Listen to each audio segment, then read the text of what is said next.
काल आपण applications of definite इंटिग्रलला सुरुवात केलेली, तर काही एक्झाम्पल्स बघितले होते. आज काही एक्झाम्पल सॉल्व्ह करू. काल नेमकं आपण लेक्चर घेत असताना हा एक क्वेश्चन चालू होता आणि लिमिटिंग एंड झाली, तर परत घेऊया. ठीक आहे, आता या चॅप्टर मध्ये ऍप्लिकेशन्स ऑफ डेरिव्हेटिव्ह आपल्याला काय बघायचे? एरिया अंडर दी कर्व, एकच टॉपिक आहे. Area under the curve find करायचा असतो. ठीक आहे, तर काय असतं formula area under the curve? Area under the curve म्हणजेच काय? इंटिग्रेशन फाइंड करायचे a to b f x d x, जे काय दिलेलं फंक्शन असणार आहे y is equals to f of x function असेल दिलेलं, तर आणि एक्स ऍक्सिस म्हणजे जो दिलेला गिव्हन फंक्शन आहे त्या फंक्शन म्हणजे किंवा कर्व, तर त्या कर्वचा अंडरचा एरिया म्हणजेच काय? इंटिग्रेशन. बरोबर, कशासोबत? मग त्या एरिया अंडर दी कर्व पण काय? Bounded by x axis and the ordinates a and b. ठीक आहे, तर हा असतो आपला एरिया अंडर दी कर्व. तर लवकर जॉईन करत चला. ओके, बघा आता आपण क्वेश्चन सॉल्व्ह करूया. काय दिले? हा क्वेश्चन आपण सुरू केला होता काल, पण कम्प्लीट होण्याच्या अगोदरच मीटिंग एंड झालेली. ठीक आहे, area under the curve y is equals to दिलेलं बघा, under root of 3x + 4 between x is equals to 0 and x is equals to 4. मग काय येईल? Integration area a is equals to काय असणार आहे? Integration 0 to 4 y dx. बरोबर, y म्हणजे काय दिलेलं? y इंटिग्रेशन 0 to 4 y काय आहे? अंडर रूट काय दिलेले? 3x + 4 dx is equals to. ठीक आहे, आता इंटिग्रेशन घेता येतं बघा. 3x + 4 काय येईल? इंटिग्रेशन 3x + 4 रेस टू काय? हाफ. स्क्वेअर रूट म्हणजे काय? हाफ पॉवर असतो. बरोबर, हाफ +1 n + 1 अपॉन n + 1. ठीक आहे ना, एक्स रेस टू एन चा फॉर्म्युला काय असतो? X raise to n + 1 upon n + 1. Okay, मग काय झालं बघा? 3x + 4 raise to 1/2 + 1 upon 1/2 + 1 into बघा 1/3. आता हा 3 का बरं घेतला? कारण x चा इथे बघा कोएफिशियंट काय आहे? 3. तुम्हाला माहिती जर ax + b असेल, ax + b raise to n असेल, तर याचं इंटिग्रेशन काय असतं? ax + b raise to n + 1 upon n + 1 आणि मल्टिप्लिकेशन मध्ये काय करतो आपण? डिवाइड करतो ना a ने. ठीक आहे ना, 1/a ने मल्टिप्लाय करतो किंवा a ने डिवाइड करतो. म्हणजेच काय? a म्हणजे काय? x चा कोएफिशियंट. ओके, तर हे लक्षात घ्या, x च्या कोएफिशियंटने काय करायचंय? डिवाइड करायचे. ओके, म्हणजे हा 1/3. लिमिट्स अप्लाय करावं लागतील. काय आहेत limit? 0 to 4 which is equals to बघा, तर 0 to 4 लिमिट्स अप्लाय करतोय. तर इथे 3x + 4 रेस टू 1/2 प्लस काय आहे? 1 ला लिहूया अगोदर. 3x + 4 रेस टू ऍडिशन केलं तर किती होईल बघा? हा 1/2 आहे आणि हा +1 क्रॉस मल्टिप्लिकेशन होईल म्हणजे काय होईल? हा इथे 1 + 2 अपॉन 2 म्हणजेच काय? 3/2 आणि डिनॉमिनेटर मध्ये असेल इथे 3/2 इंटू 1/3 लिमिट्स आहेत 0 to 4 which is equals to. Limits apply करा. वाटलं तर काय करूया, इथून हा 2 वरती जाईल म्हणजे 2 कॉमन आला बाहेर आणि 3 × 3 इज 9. ओके, आता लिमिट्स अप्लाय करा ब्रॅकेट मध्ये. पहिल्यांदा x च्या जागी काय ठेवणार? 4 म्हणजे 3 × 4 + 4. ओके, रेस टू 3/2 बघा. 3 × 4 + 4 रेस टू काय आहे? 3/2 - 0 बघा. 3 × 0 0 होईल म्हणजे काय राहणार आहे? फक्त 0 + 4 हा 0 ठेवतोय ना इथे बघा. पहिल्यांदा काय केलं? अप्पर लिमिट सबस्टिट्यूट केला मायनस लोअर लिमिट. तर 3 × 0 होणार आहे 0 + 4 रेस टू काय असणार आहे? 3/2. ओके, मग बघा हा 2/9 ऍज इट इज. इथे आहे 3 × 4 इथे किती आहे? 12 + 4 16 बघा ब्रॅकेट मध्ये. हा 16 रेस टू 3/2 काय आहे? 3 × 4 किती होता? 12 4 × 12 + 4 किती झाले? 16 रेस टू काय आहे? 3/2 मायनस 4 रेस टू 3/2. ओके, मग बघा काय येईल? आता बघा कसं पॉवर फाइंड करणार? हा 2/9 as it is. 16 raise to काय आहे? 3/2 म्हणजे याला कसं लिहिता येईल? 16 हाफ रेस टू 3 बरोबर ना, 16 raise to half that raise to 3 असं लिहिता येतं. आणि 16चा स्क्वेअर रूट किती असतं 4 म्हणजेच काय येणार आहे ते 4चा क्यूब. लक्षात येते का बघा मायनस 4चा असं बघा याला जर असं लिहिलं 4 रेस टू हाफ आणि दॅट रेस टू 3 म्हणजे हा काय होईल 4चा क्यूब स्क्वेअर रूट काय असतो 2 म्हणजे 2चा cube 4 cube minus 2 cube which is equals to बघा 2/9 as it is. 4 क्यूब सांगा किती येतो 4 क्यूब 4चा क्यूब यस 64 येईल ना बरोबर 64 okay 64 minus 2 cube 8 which is equals to बघा 2/9 as it is. आणि 64 मधून 8 गेले किती राहणार आहेत 56 बरोबर ना. जस्ट सिंपल आहे कॅल्क्युलेशन करा काय येईल बघा भाग जाईल का आता हा किती होईल वरती मल्टिप्लाय करून घेऊया 2 ने तर किती येणार आहे 6 × 12 1 राहिला 112 भागिले 9 बघा 50 आणि 50 100 सायदोनी 12 म्हणजे किती झाले 1112 अपॉन सॉरी 112 अपॉन 9 ठीक आहे. असा ऑप्शन आहे का बघा ऑप्शन नंबर बघा ऑप्शन नंबर डी इथे बघा ऑप्शन नंबर डी दिसेल तुम्हाला आहे स्क्वेअर युनिट्स ओके. तर आन्सर काय आहे 112 भागिले 9 स्क्वेअर युनिट्स ठीक आहे ना. युनिट्स काही द्यायची गरज नाही काय देऊ शकता स्क्वेअर युनिट्स एरिया असल्यामुळे कसं लिहिलंय स्क्वेअर युनिट्स मध्ये लिहिलेला आहे ठीक आहे. बेसिक होतं. नेक्स्ट एक्झाम्पल बघा ठीक आहे. नेक्स्ट एक्झाम्पल आहे the area bounded bye y is equals to 1 plus 8 upon x square x axis and the ordinates x is equals to 2 x is equals to 4 ठीक आहे. मग एरिया इज इक्वल्स टू आता आपल्याला formula माहित झाला काय असतो integration x is equals to काय दिलाय 2 पासून 4 पर्यंत म्हणजेच काय 2 to 4 y dx which is equals to integration 2 to 4 y म्हणजेच काय इथे बघा y इज इक्वल्स टू काय दिले तुम्हाला 1 plus 8 upon x square dx ठीक आहे विच इज इक्वल्स टू आता काय होईल इंटिग्रेशन घ्या 1चं इंटिग्रेशन सेपरेट इंटिग्रेशन घेणार 1चं इंटिग्रेशन काय येणार आहे x प्लस 8 कॉन्स्टंट बाहेर आला 1 अपॉन x स्क्वेअरचं इंटिग्रेशन काय असेल 1 अपॉन x स्क्वेअरला कसं लिहिणार बघा मी असं लिहिलं तर x raise to -2 dx integration काय असतं x रेस टू -2 + 1 म्हणजेच -1 अपॉन -1 म्हणजेच काय येईल -1 अपॉन x ठीक आहे. तर याचं इंटिग्रेशन काय होणार आहे तुम्हाला -1 अपॉन x येणार आहे ठीक आहे. x रेस टू n नुसार x रेस टू n चा formula x raise to n + 1 upon n + 1 x 1 upon x स्क्वेअरला x रेस टू -2 लिहिता येतं -2 झाला n आणि +1 केलं तर काय येणार आहे -1 अपॉन -1 ठीक आहे म्हणजेच -1 अपॉन x. ते हा झाला तुमचा इंटिग्रेशन म्हणजे हा एक कॉमन काढला ठीक आहे. आता देऊयात लिमिट्स काय आहेत 2 to 4 मग लिमिट सबस्टिट्यूट करा. कसे सबस्टिट्यूट करणार पहिल्यांदा काय करणार अप्पर लिमिट सबस्टिट्यूट करणार ओके म्हणजे एक्सच्या जागी काय ठेवायचं आता बघा 4 ठीक आहे ना. एक्सच्या जागी काय सबस्टिट्यूट करणार 4 नंतर काय करणार मायनस आणि पूर्ण फंक्शन मध्ये 2 सबस्टिट्यूट करणार ओके.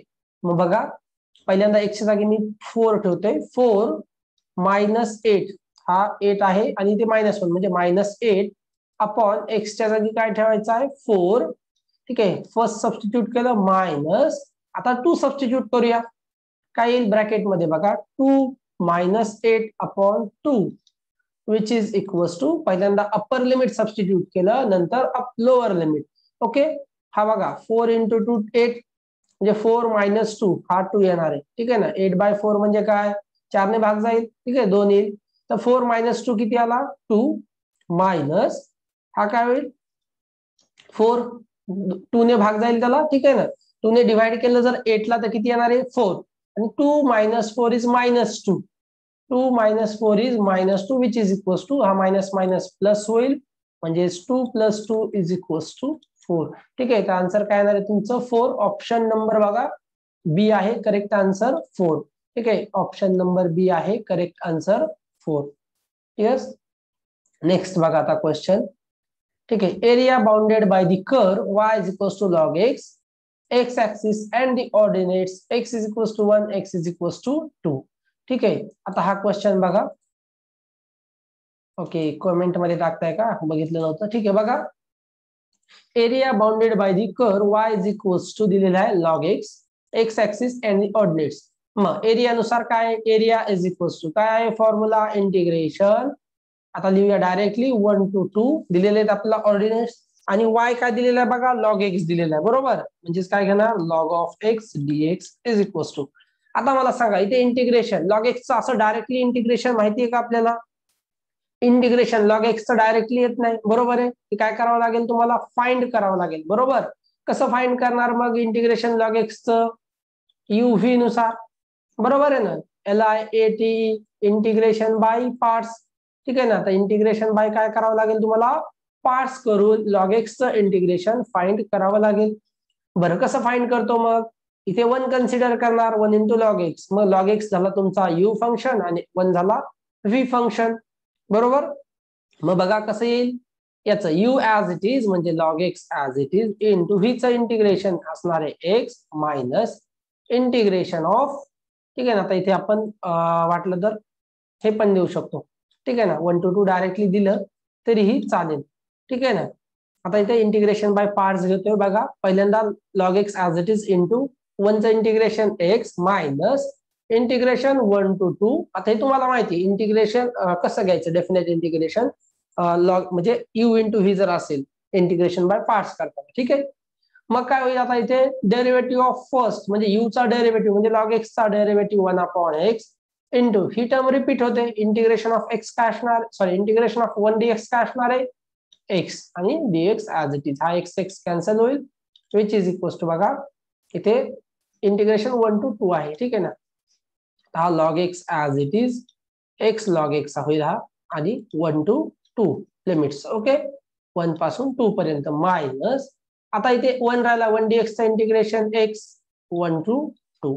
आता लिमिट सबस्टिट्यूट करा, आन्सर भेटेल बघा. एक्स लॉग एक्स एक्स जागी 2 ठेवूयात, 2 log 2 मायनस 1 log 1. ठीक आहे ना. 1 सबस्टिट्यूट केला तर काय झाला, 1 log 1 मायनस. आता इथे बघा एक्सच्या जागी काय ठेवणार, 2 minus 1. ठीक आहे ना. पहिल्यांदा अप्पर लिमिट सबस्टिट्यूट केलं आणि नंतर लोअर लिमिट आपण सबस्टिट्यूट केलेलं आहे. ओके, तर हा झाला 2 minus 1 which is equals to हा काय होईल 2 स्क्वेअर म्हणजे लॉग ऑफ 2 स्क्वेअर होईल 4. हा लॉग 1 0 लिहायची गरज नाही, मायनस 2 minus 1 इज 1. हा झाला लॉग ऑफ 2 स्क्वेअर मायनस 1 म्हणजे लॉग 4 मायनस 1. ठीक आहे. आन्सर असेल लॉग 4 minus 1. बघा log 4 minus 1 square units, option number c आहे log of 4 minus 1 square units. ठीक आहे. समजून घ्या. आपण आजच्या दिवस हा चॅप्टर संपून जाईल एवढ्या लेक्चर मध्ये. ठीक आहे. नेक्स्ट बघा, आता नेक्स्ट एक्झाम्पल आहे area of the region bounded by the curve y is equals to sin x, x axis and the lines x is equals to 0 and x is equals to pi by 2. ठीक आहे. मग area is equals to, pen change करूया, area is equals to बघा काय असणार आहे, area is equals to integration. आता बघा y इज इक्वल्स टू दिलेला आहे, sin x दिलेलं आहे बरोबर. मग x इज इक्वल्स टू काय 0 पासून पाय बाय 2, लिमिट्स काय 0 to pi by 2 sin x dx. Simple आहे. तर डायरेक्टली तुम्हाला sin x चं इंटिग्रेशन माहिती. ठीक आहे. sin x चं इंटिग्रेशन सांगा. सिंपल आहे. sin x चं integration minus cos x. Okay बरोबर आहे, मायनस कॉस एक्स काय आहे sin x चं इंटिग्रेशन बरोबर. लिमिट्स त्या 0 to pi by 2. Okay, which is equals to the limit. पहिल्यांदा काय करणार, अप्पर लिमिट सबस्टिट्यूट करणार बरोबर. पहिल्यांदा अप्पर लिमिट ठेवूया minus cos of pi by 2. ठीक आहे. मायनस बघा पहिल्यांदा मी अप्पर लिमिट ठेवलं, कसं असतं f of b minus f of a बरोबर आहे ना. पहिल्यांदा अप्पर लिमिट ठेवलं मायनस लोअर लिमिट. ठीक आहे. तर बघा लोअर लिमिट ठेवत असताना हा मायनस ऑलरेडी आणि कॉस ऑफ 0. इथे कन्फ्युजन होऊ शकतं बघा. हा जो मायनस आहे तो कशातला आहे, ज्यावेळेस आपण अप्पर लिमिट सबस्टिट्यूट करतो फंक्शन मध्ये f of b minus f of a करतो. ठीक आहे ना. ऑलरेडी फंक्शन मध्ये मायनस आहे म्हणून तो इथे येणारच आहे. ठीक आहे. तो जर मायनस दिला नाही तर आपला आन्सर चुकू शकतो. ठीक आहे. Which is equals to minus cos pi by 2. काय असतो cos pi by 2, yes cos of pi by 2 काय असतो, कॉस पाय बाय 2 0 ओके, 0 असतो म्हणजे हा 0 होईल. मायनस मायनस काय झाला इथे आता प्लस, आणि कॉस 0 किती असतो 1 असतो. ठीक आहे, म्हणजेच काय भेटेल मला आन्सर 1. बघा ऑप्शन नंबर आहे तुमचा ए. ठीक आहे, करेक्ट आन्सर काय आहे ऑप्शन नंबर ए 1 आन्सर आहे. ठीक आहे, सिंपल आहे क्वेश्चन. नेक्स्ट क्वेश्चन बघा. क्वेश्चन थोडेसे हार्ड लेवल वाढत जाईल पुढे गेल्यानंतर. ठीक आहे, आता नेक्स्ट क्वेश्चन आहे बघा. The area of the region bounded by the parabola y is equals to 4x minus x square, x axis, ठीक है ना, x axis, x is equals to 0 and x is equals to 2. ठीक आहे, तर area find करायचा आहे. मग area is equals to integration. बघा x इज इक्वल्स टू काय आहे 0 पासून 2 पर्यंत. पहिल्यांदा फॉर्म्युला लिहूयात, y dx integration 0 to 2. y म्हणजे काय आहे 4x मायनस एक्स स्क्वेअर. ठीक आहे ना, y इज इक्वल्स टू काय दिला आहे 4x minus x square function दिलेले आहे बरोबर. बघा y इज इक्वल्स टू काय दिला आहे 4x मायनस एक्स स्क्वेअर. ठीक आहे ना, हा dx ला dx as it is which is equals to. आता इंटिग्रेशन घ्यायचं. ठीक आहे, पहिल्या टर्मचं इंटिग्रेशन 4 बाहेर येईल. एक्सचं इंटिग्रेशन काय असतं x square upon 2 minus x स्क्वेअरचं इंटिग्रेशन आहे एक्स क्यूब अपॉन 3.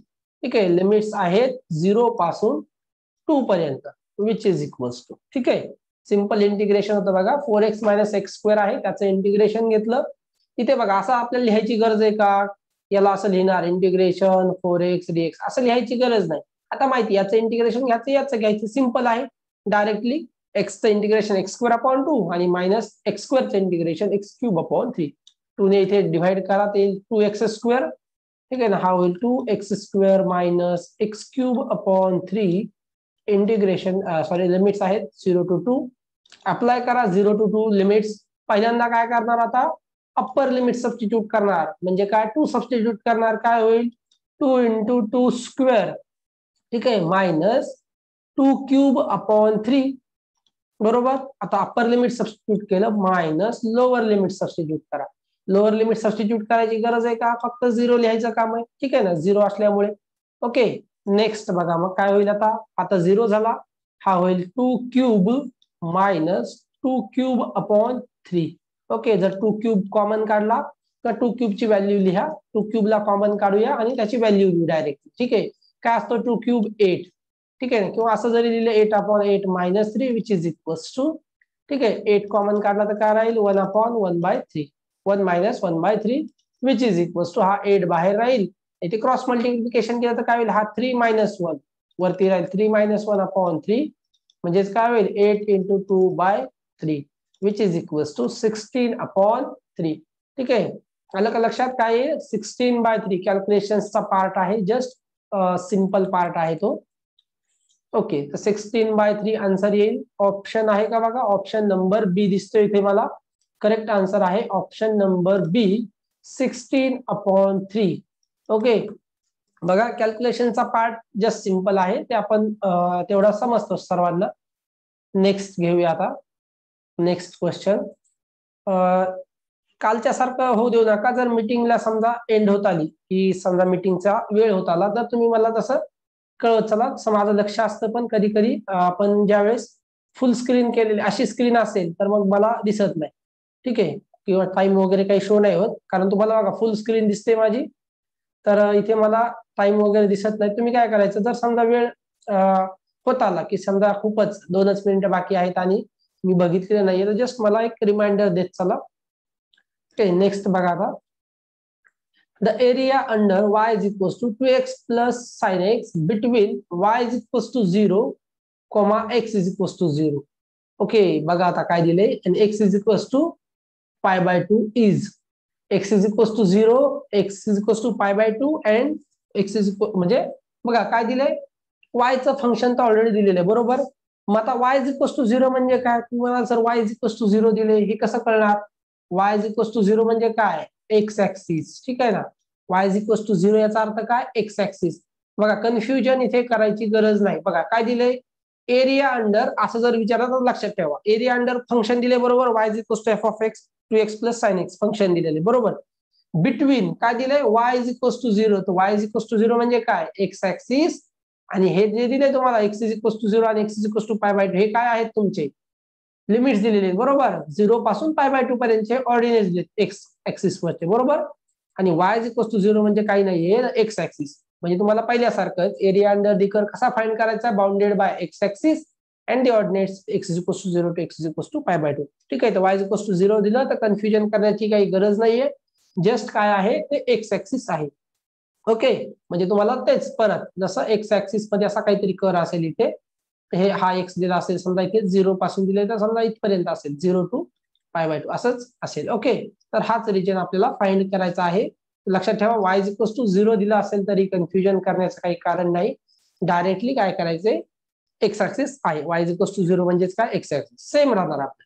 काय आहे मग इंटिग्रेशन 0 पासून कुठपर्यंत आहे π/2. एक तर एक्स दिलाय बरोबर, कुठे दिलाय एक्स बघा काय दिलेलं आहे, x is equal to 0 and x is equal to π/2 म्हणजे 0 टू π/2. ओके, मग बघा 0 to π/2 y dx which is equals to integration 0 to π/2 y च्या जागी काय लिहिणार 2x plus sin x. Okay, dx which is equals to okay, मग लिहा आता चला 2x चं इंटिग्रेशन, 2 कॉन्स्टंट बाहेर आला, x चं इंटिग्रेशन काय असतं x² प्लस साइन एक्स चं इंटिग्रेशन सांगा काय असतं मायनस कॉस एक्स. ठीक आहे ना, आणि लिमिट्स अप्लाय करायचे आहेत. ठीक आहे 0 टू π/2. ओके बरोबर आहे. ठीक आहे, आता साइन एक्स आपण बऱ्याच वेळा बघितलं, बेसिक फॉर्म्युला आहे हा. 2 कॅन्सल होईल, राहील x² मायनस कॉस एक्स. आता डायरेक्टली लिमिट सबस्टिट्यूट करूया, एक्सच्या जागी π/2 ठेवा, π/2² बरोबर, इथे minus cos π/2 upper limit substitute केलं मायनस, आता लोअर लिमिट सबस्टिट्यूट करायचे. इथे जर ठेवला एक्सच्या जागी 0 तर हा 0 होईल आणि इथे फक्त म्हणजे 0 minus cos of 0. Okay, which is equal to हा होईल π² मायनस कॉस π/2 काय असतो 0 असतो कॉस π/2. ठीक आहे, π² मायनस 0 आणि हा मायनस काय होईल प्लस, आणि कॉस 0 असतो 1. ठीक आहे ना, हा मायनस मायनस प्लस झाला, cos 0 1 which is equal two plus 1. ठीक आहे ना, प्लस 1 हा 0 गेला म्हणजे हा काय आला प्लस 1. π² प्लस 1 ऑप्शन आहे का बघा तसं, π² प्लस 1 ऑप्शन नंबर दिसतोय बघा इथे, ऑप्शन नंबर आहे ए. ठीक आहे, करेक्ट आन्सर काय आहे ऑप्शन नंबर ए, π² प्लस 1. ठीक आहे, तर लक्षात ठेवा फक्त y इज इक्वल टू 0 आहे ते एक्स्ट्रा होतं, तर ते y इज इक्वल टू 0 म्हणजेच एक्स ऍक्सिस हे माहिती असेल तुम्हाला. ज्यावेळेस आपण हा एक्स ऍक्सिस जर असेल हा वाय ऍक्सिस, ठीक आहे, तर एक्स ऍक्सिसचं इक्वेशन काय असतं y इज इक्वल टू 0 आणि वाय ऍक्सिसचं इक्वेशन काय असतं x इज इक्वल टू 0, कारण इथे काय असतं कोऑर्डिनेट ओरिजिनचे 0 0. ठीक आहे, लक्षात ठेवा एक्स ऍक्सिसचं इक्वेशन असतं y इज इक्वल टू 0 आणि वाय ऍक्सिसचं इक्वेशन असतं x इज इक्वल टू 0. ठीक आहे, नेक्स्ट बघा आता क्वेश्चन. ओके, नेक्स्ट क्वेश्चन आता. ठीक आहे, हा सिंपल. ठीक आहे, ए म्हणत होते ओके बरोबर आहे. नेक्स्ट क्वेश्चन बघा आता, हा महत्वाचा क्वेश्चन आहे. Area bounded by the curve y is equal to x e⁻⁴ x axis and the ordinates x is equal to 0 x is equal to a.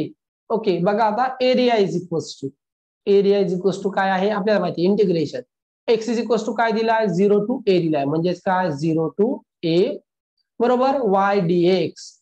Okay, which is equal to ठेवूया आपण integration 0 to a, y म्हणजे काय आहे x into e⁻⁴ e⁻ काय आहे x² आणि dx. Okay, as it is.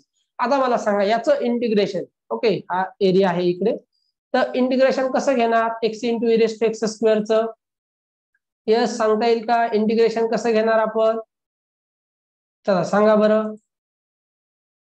याचं integration कसं घेणार, डेफिनेट इंटिग्रेशन घ्यायचे ते बाजूला, पण इंटिग्रेशन कसं करणार याचं x इंटू e⁻⁴ सबस्टिट्यूशन करावं लागेल ना, येते का लक्षात. बघा काय करावं लागेल इथे आपल्याला सबस्टिट्यूशन करावं लागेल. मग सबस्टिट्यूशन काय करणार सर, पुट करा x² is equal to t.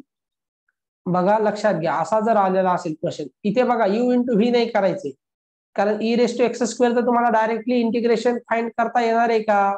येणार नाही. ठीक आहे ना, बरोबर आहे का? हा जर यू घेतला आणि हा व्ही घेतला तर याचं इंटिग्रेशन फाइंड नाही करता येणार व्हीचं, बरोबर. मग काय करायचं, एक्स स्क्वेअरला टी सबस्टिट्यूट करा, काय भेटेल मला? याच्यावरून एक्स स्क्वेअरला जर मी समजा टी सबस्टिट्यूट केलं तर काय भेटणार आहे? 2x dx is equals to dt. Differentiate केलं याला तर काय भेटलं? एक्स स्क्वेअरला डिफरन्शिएट केलं 2x dx is equals to dt. Okay, म्हणजेच काय भेटणार आहे मला? x dx is equals to dt upon 2. X dx च्या जागी मी काय ठेवणार आहे? dt upon 2. ओके, मग एरिया इज इक्वल्स टू बघा integration 0 to a as it is. Okay, ठीक आहे, लिमिट्स चेंज करावी लागतील आता इथे आपल्याला. ठीक आहे, इथे लिमिट्स चेंज करावं लागतील. सबस्टिट्यूशन मध्ये लिमिट्स चेंज करावं लागतं, बरोबर. तर x square is equals to t आहे. मग बघा, ज्या वेळेस when x is equals to काय आहे? 0 आहे, implies t is equals to काय येणार आहे? 0च येणार आहे. आणि ज्या वेळेस x is equals to a आहे तर टी इज इक्वल्स टू काय भेटणार आहे? A square. म्हणजे माझे लिमिट्स काय झाले आता? 0 to a square. Okay, limits change करून घ्यायचे. बघा, 0 टू ए स्क्वेअर झालं. आता काय करायचंय? एक्स डीएक्स च्या जागी dt अपॉन 2. एक्स डीएक्स काय आहे? एक्स आणि dx च्या जागी काय येणार आहे? dt upon 2. ठीक आहे ना, आणि e raise to x square. तर याला अगोदर काय करूया आपण? E raise to x square लिहून घेऊया. ई रेस टू एक्स स्क्वेअरच्या जागी काय येणार आहे? T into dt upon 2. बरोबर आहे. म्हणजे हा 1/2 आला बाहेर. ई रेस टू टी चं इंटिग्रेशन असतं ई रेस टू टी आणि इंटिग्रेशन लिमिट्स आहेत 0 टू ए स्क्वेअर. ओके, हे लक्षात आलं? ई रेस टू टी चं integration with respect to t, टीचा ई रेस टू टीचा असेल. ओके, हा हाफ बाजूला e raise to a square minus e raise to 0. टीच्या जागी काय ठेवलंय? पहिल्यांदा अप्पर लिमिट सबस्टिट्यूट केलं आणि नंतर lower limit. Okay, half as it is e raise to a square minus e raise to 0 आहे 1. म्हणजे आन्सर काय आलं? E raise to a square minus 1 upon 2. E raise to a square minus 1 upon 2. Okay, बघा इथे आहे e raise to a square minus 1 upon 2. ठीक आहे, तर समजलं असेल तुम्हाला. बघा, ठीक आहे ना. जरी समजा तुम्ही लिमिट्स नसते चेंज केले तर काय केलं असतं? ई रेस टू टी आला असता ना, 0 टू ए असला असता. लिमिट्स अप्लाय करावं लागलं असतं तर तो 0 टू ए झाला असता. लक्षात येते का? बघा, त्यासाठी लिमिट्स आपल्याला चेंज करावं लागतील किंवा मग तुम्हाला टी ला रिसबस्टिट्यूट करावं लागलं असतं. ओके, लिमिट जर चेंज केले नसते तर समजा इथे टीच्या जागी आपण काय केलं असतं? एक्स स्क्वेअर घेतला असता. तर ते रिसबस्टिट्यूट करत नसतो आपण, डायरेक्टली लिमिट्स अगोदर चेंज करून घ्यायचे आणि डायरेक्टली मग लिमिट्स अप्लाय करायचे. ओके, ते सबस्टिट्यूशन मध्ये बघा, लक्षात घ्या, डेफिनेट इंटिग्रेशन करत असताना. सर परत एक्सप्लेन करा. ओके, ठीक आहे, ठीक आहे. बघा, इथे काय केलंय? आपल्याला सबस्टिट्यूशन करायचं. ओके, तर integration area is equals to हे माहिती 0 to a x square x into e raise to x square. इथपर्यंत ओके आहे. मग आपण पुट काय केलं? X square is equals to t substitute केला. इथे बघा, x square is equals to t. Okay, मग याला डिफरन्शिएट केलं तर काय भेटणार आहे? With respect to x differentiate केलं इकडे 2x dx is equals to dt. ठीक आहे ना. हे काय करतो आपण? ज्यावेळेस सबस्टिट्यूशन करतो त्याला डिफरन्शिएट करतो, बरोबर. म्हणजे एक्स डीएक्स काय भेटला मला? dt upon 2. Okay, x dx काय भेटला? dt upon 2. मग आता मी सबस्टिट्यूशन केले तर मला लिमिट्स चेंज केले पाहिजे, बरोबर. म्हणजे when x is equals to 0. आता मी इथे एक्स इज इक्वल्स टू 0 का बरं घेतलं? कारण माझ्याकडे एक्सचे लिमिट्स काय आहेत? 0 टू ए आहेत. हे लक्षात घ्या. इथे जे 0 टू ए दिले हे dx असल्यामुळे एक्सचे लिमिट्स आहेत. मग ज्यावेळेस एक्स 0 आहे त्यावेळेस टी काय भेटतोय मला? 0च भेटतोय इथून, बरोबर. इथे 0 ठेवला तर काय? 0 स्क्वेअर 0 म्हणजे टी पण 0च भेटणार आहे. पण ज्या वेळेस x is equals to a आहे तर टी काय भेटतोय? A square. ओके, मग लिमिट्स काय झाले माझे? 0 टू ए स्क्वेअर झाले. मग area a is equals to integration 0 to a square e raise to x square होता, बरोबर. इथे बघा, e raise to x square आहे. तर एक्स स्क्वेअरच्या जागी काय सबस्टिट्यूट केले? टी, म्हणजे ई रेस टू टी झाला. आणि हा जो एक्स आणि डीएक्स आहे त्याच्या जागी काय ठेवणार आहे आपण?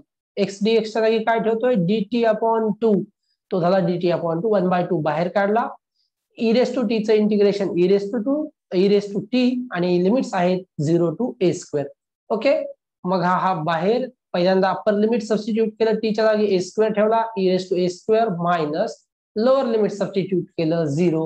ई रेस टू 0 आणि ई रेस टू 0 असतो 1 हा झाला e raise to a square minus 1 आणि अपॉन 2 ऑप्शन आहे option number B okay e raise to a square minus 1 upon 2 ठीक आहे तर हा आहे option number B square units okay बरोबर आहे ऑप्शन नंबर बी ठीक आहे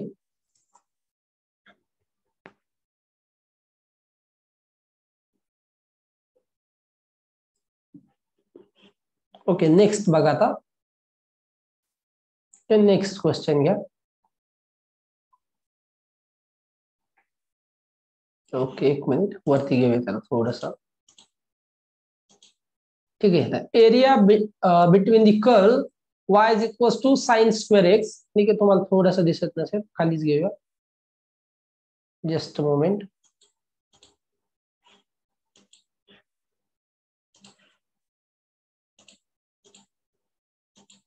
ठीक आहे दिसेल आता क्वेश्चन ओके बघा काय दिले area between the curve y is equal to sine square x x axis and the ordinates x is equals to 0 and x is equals to pi by 2 is ठीक आहे x is equals to 0 दिला x is equals to pi by 2 म्हणजे ordinates दिले integration 0 to pi by 2 आहे y दिलेला आहे sin square x okay मग आता याचं काय करायचं तुम्हाला area between the curves find करायचा ठीक आहे मग कर्व दिलेला एरिया फाइंड करा काय असेल area is equals to integration 0 to pi by 2 y dx ठीक आहे which is equals to integration 0 to pi by 2 y म्हणजे काय असणार आहे sine square x dx okay हा झाला तुमचा sine square x dx which is equals to आता असं डायरेक्टली साइन स्क्वेअर एक्सचं इंटिग्रेशन फाइंड करता येणार आहे का चला मला सांगा असं डायरेक्टली साइन स्क्वेअर एक्सचं इंटिग्रेशन फाइंड करता येतं का नाही फाइंड करता येत बरोबर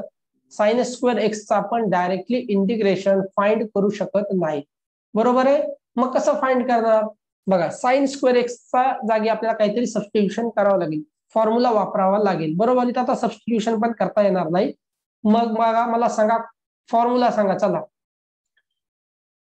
कॉसचा फॉर्म्युला जो कॉस ऑफ 2 थिटाचा फॉर्म्युला असतो कॉस ऑफ 2 थिटाचा फॉर्म्युला काय असतो कॉस ऑफ 2 थिटाचा फॉर्म्युला 3 फॉर्म्युले आहेत cos square theta minus sine square theta किंवा दुसरा काय असणार आहे इथे आता या साइन स्क्वेअर थिटाच्या जागी जर मी काय ठेवणार 1 मायनस कॉस स्क्वेअर थिटा तर काय होईल तो 2 cos square theta minus 1 2 cos square theta minus 1 किंवा 1 minus 2 sine square theta cos square थिटाच्या जागी जर मी 1 मायनस साइन स्क्वेअर थिटा ठेवलं तर 1 मायनस 2 साइन स्क्वेअर थिटा हा फॉर्म्युला आपल्याला यूज करायचा ठीक आहे कॉस ऑफ 2 थिटा बघा काय आहे 1 मायनस 2 साइन स्क्वेअर थिटा तर याच्यावरून साइन स्क्वेअर थिटा मला काय भेटेल हा इकडे जाईल हा इकडे येईल म्हणजे 2 साइन स्क्वेअर थिटा बघा काय भेटते मला 1 मायनस कॉस 2 थिटा ओके आणि हा 2 जर इकडे आणला तर काय होईल 1 minus cos of 2 theta upon 2 म्हणजेच काय झालं साइन स्क्वेअर थिटा तर बघा साइन स्क्वेअर एक्सच्या जागी मी काय करतोय 0 to pi by 2 sine square एक्सच्या जागी काय लिहितोय 1 मायनस कॉस 2x अपॉन 2 आलं का लक्षात बघा कसा फॉर्म्युला ठेवतोय साइन स्क्वेअर एक्स आता डायरेक्टली इंटिग्रेशन जर समजा तुम्ही बघितलं साइन स्क्वेअर एक्सचं इंटिग्रेशन ना सबस्टिट्यूशन करता येणार आहे ना काही मग साइन स्क्वेअर एक्स तुमच्या लक्षात आलं पाहिजे की नाही मग साइन स्क्वेअर एक्सचा माझ्याकडे फॉर्म्युला आहे 1 मायनस कॉस 2x अपॉन 2 बरोबर मग विच इज इक्वल्स टू बघा काय होईल इंटिग्रेशन आहे 0 to pi by 2 1 by 2 होईल हा पहिल्यांदा सेपरेट डिवाइड केलं तर हा मायनस होईल कॉस 2x अपॉन 2 ठीक आहे ना हा dx आता याचं इंटिग्रेशन घ्या डायरेक्टली आता याचं इंटिग्रेशन घेता येतं आपल्याला बरोबर आहे काय असतं याचं इंटिग्रेशन 1 by 2 चं इंटिग्रेशन काय होणार आहे 1 by 2 बाहेर आला x 1 dx चं इंटिग्रेशन x बरोबर मायनस हा 1 by 2 बाहेर येईल आणि कॉसचं इंटिग्रेशन सांगा कॉसचं इंटिग्रेशन काय असतं कॉसचं इंटिग्रेशन असतं साइन बरोबर कॉसचं इंटिग्रेशन काय झालं साइन पण आता साइन 2x असल्यामुळे 2 ने डिवाइड करणार